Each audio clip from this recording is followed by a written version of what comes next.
गुरु की आज्ञा मानेंगे तो गुरु भव सागर से निकाल देंगे। अन्यथा अगर गुरु की आज्ञा नहीं मानेंगे तो आपका बेड़ा गर्क होना ही होना है। एक कथा के माध्यम से आपको बताते हैं कि गुरु आपके माता पिता हैं, आपसे बड़े हैं, आपसे छोटे हैं। गुरु का ज्ञान लीजिए। गुरु जीवित है या मृत है, वह सदैव आपके साथ है। गुरु का नाम सिमरन, उनके बताए हुए मार्ग पर चलेंगे तो गुरु आपको इस भवसागर से निकाल देंगे। अगर गुरु की आज्ञा नहीं मानेंगे तो बेड़ा गर्क होगा। एक शिल्पकार, मूर्तिकार वेस्ट बंगाल में रहते थे। बड़ी अच्छी अच्छी मूर्तियां बनाते थे। उन्हें चित्रकारी में, मूर्तिकारी में बहुत बड़ा अनुभव था। इस वजह से उन्होंने संपूर्ण जीवन विवाह नहीं किया। वह अपना ध्यान मूर्ति बनाने में ही लगाते रहे। पता ही नहीं चला कि उम्र बीत गई। अब बुढ़ापे में हाथ पैर काम करना बंद कर दिए। अब उनसे उतना काम भी नहीं होता। तो वह एक दिन सोचने लगे कि लगता है कि मेरे साथ मेरा ज्ञान खत्म हो जाएगा। शायद ऐसा मूर्तिकार दोबारा ना बने। और जिनको मैं मूर्तियां देता हूं, भगवान की या मनुष्य की, इसकी खोज में लोग दौड़े हुए आएंगे और उनको ना मिलेगा। टेंशन में जैसे आज के मनुष्य हैं, वैसे ही तो वह देखते हैं कि उनके दरवाजे पर एक भिक्षुक आया है। भिक्षुक उनसे कहता है कि भोजन करा दीजिए।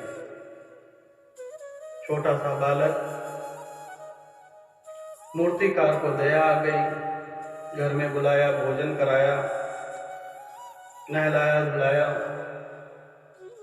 और पूछने लगे कि बेटा तुम्हारी ये हालत कैसे हो गई। बच्चा कहने लगा कि पड़ोस के गांव में हैजा फैला था और उसमें मेरे माता पिता की मृत्यु हो गई। तो मूर्तिकार कहने लगा, चिंता मत करो बेटा, आज से मैं ही तुम्हारा माता पिता हूं, मैं ही तुम्हारा गुरु हूं। क्या मेरे पास रहना चाहोगे?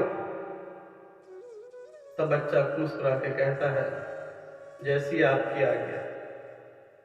तब से बच्चा वहीं रहता, साफ सफाई करता, खाना बनाता। गुरुवर एक दिन क्या देखते हैं, मूर्तिकार एक दिन क्या देखता है कि बच्चा एक पत्थर लेके जिस प्रकार से वह मूर्ति बनाते थे उसी प्रकार से तैयारी कर रहा है। एक बड़ा सा पत्थर है, उस पे छेनी हथौड़े मारे जा रहा है। गुरुवर देखते हैं इसमें कुछ लगन है।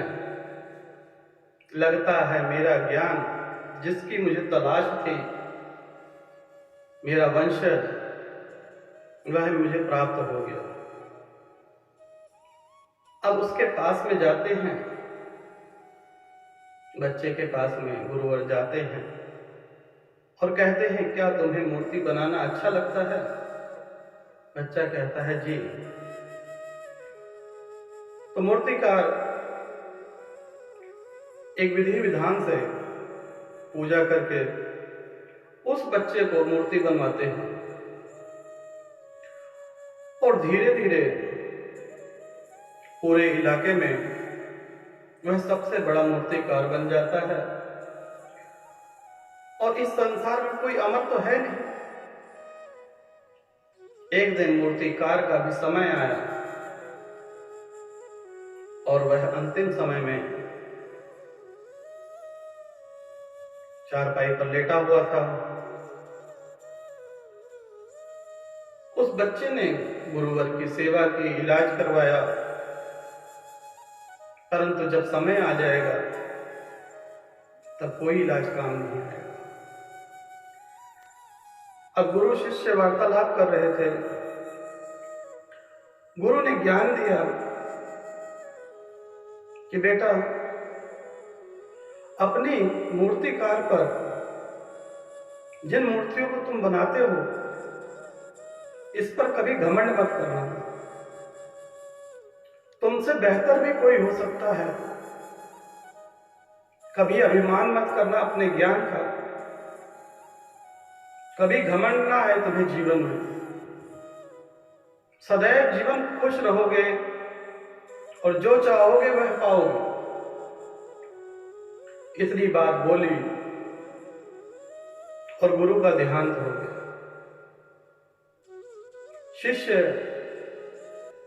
मूर्तियां बना रहा था, तभी एक साधु आए और उन्होंने कहा कि एक मूर्ति ऐसी बनवाना चाहते हैं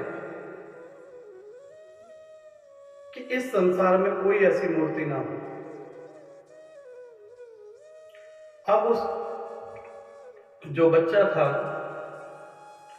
उसने इतनी अच्छी मूर्ति बनाई, परंतु साधु से कहा 1 महीने का टाइम लगे। और धीरे धीरे करके 1 महीने में इतनी बढ़िया मूर्ति बनाई कि 1 महीने बाद जब साधु देखने आए तो वह भी हैरान हो गए।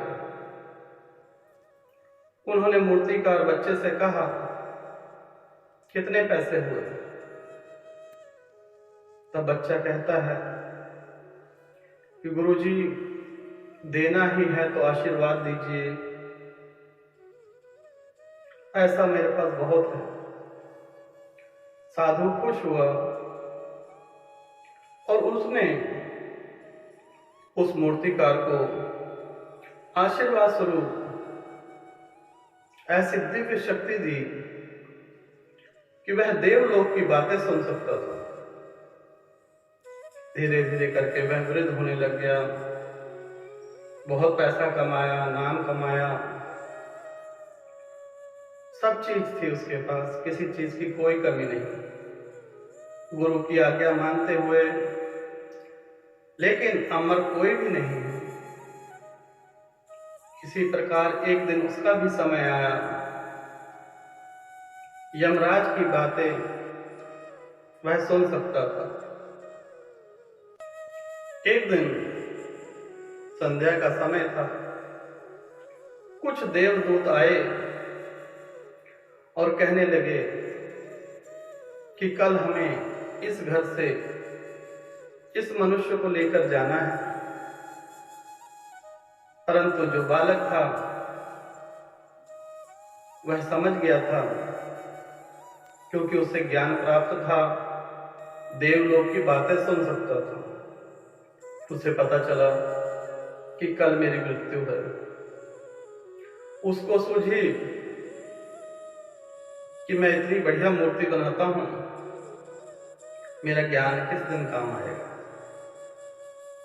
उसने अपने ही जैसी 4 मूर्तियां और बनाई और एक साथ में रख दी। उसी के बीच में 5वीं मूर्ति के स्वरूप में वह विराजमान हो गया। यमराज आए और वह भी धोखा खा गए। यमदूत आए, धोखा खा गए। अब रास्ते में चलते चलते यमराज जी बड़े क्रोधित हुए कि जिंदगी में पहली बार ऐसा हुआ है कि हम जिसे लेने गए उसने हमारे साथ छल किया। अगले दिन फिर वह वापस आते हैं और उन्हीं मूर्तियों में कहते हैं कि इस मूर्ति की आंख टेढ़ी क्यों है। परंतु वह चित्रकार, मूर्तिकार बोल उठता है, कहां कमी है। जैसे ही वह बोलता है, यमराज उसके प्राण लेके चले जाते हैं और उसकी गर्दन झुक जाती है। तो क्या प्राप्त किया उसने कि अपने ज्ञान पर घमंड, अपने ऊपर अहंकार, जो गुरु की आज्ञा नहीं मानी, अपने अंदर जो कमियां थी वह देखने के चक्कर में उसका भी अंत हो जाता है। अगर ज्ञान गुरु का मानेंगे, अपने ऊपर अहंकार नहीं करेंगे, घमंड नहीं करेंगे, तो यह संपूर्ण जीवन स्वर्ग से कम नहीं होगा। अगर आप समझेंगे मैं संपूर्ण ज्ञानी हूं, मुझसे बड़ा कोई ज्ञान नहीं है और यही अंत है ज्ञान का, तो आपका भी अंत होगा।